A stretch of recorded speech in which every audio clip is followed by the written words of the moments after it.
Bienvenue dans notre méditation « Sa grâce nous suffit » qui a pour titre « Qu'est-ce qui brise les préjugés ?» Je te conjure devant Dieu, devant le Christ Jésus et devant les anges élus d'observer ces règles sans préjugés.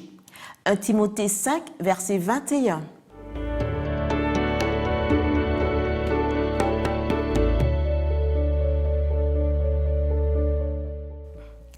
Un préjugé est une évaluation mentale négative de quelque chose ou de quelqu'un qui provient non pas d'un contact direct, mais d'une idée préconçue sans connaissance complète.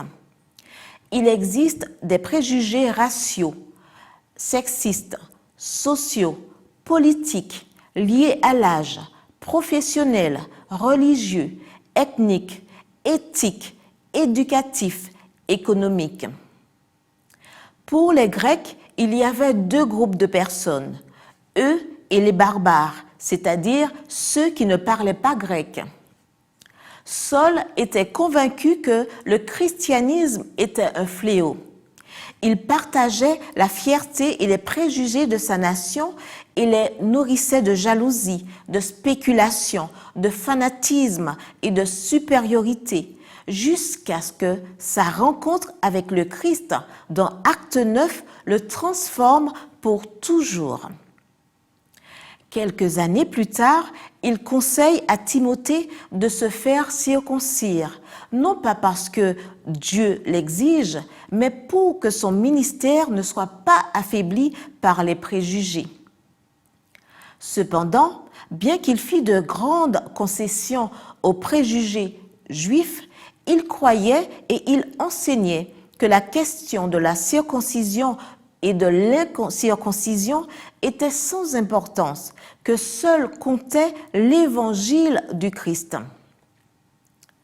Quand vous prêchez dans un lieu où vous voyez les gens s'ouvrir petit à petit à la lumière des vérités présentées, prenez garde de ne pas créer des préjugés qui fermeraient leur cœur à l'écoute de la parole.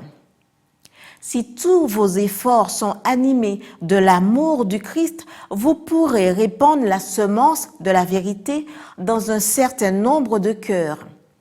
Dieu arrosera cette semence et la vérité croîtra et portera du fruit pour sa gloire. Nous étions chez un notaire pour louer son terrain afin d'y installer une tente pour l'évangélisation.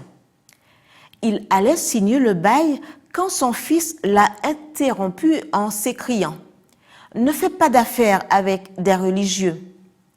Je sais ce que je te dis. » Aussitôt, le père a répondu « Moi aussi, j'avais des préjugés, mais je n'en ai plus. » Et il a signé le contrat qui nous autorisait à utiliser gratuitement sa propriété. Qu'est-ce qui a brisé ces préjugés? Notre apparence? Notre programme de service? Des connaissances au niveau institutionnel ou doctrinal? Rien de tout cela. Il a simplement dit « Je connais une grand-mère adventiste. Si tous les adventistes sont comme elle, je suis confiant. Je ne crains rien. »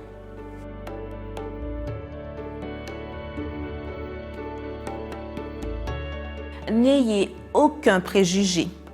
Si Dieu ne le fait pas avec nous, pourquoi le ferions-nous avec les autres? Ne créez pas de préjugés.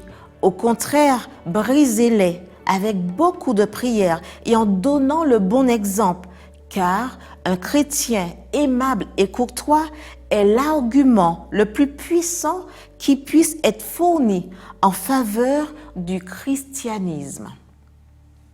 Amen.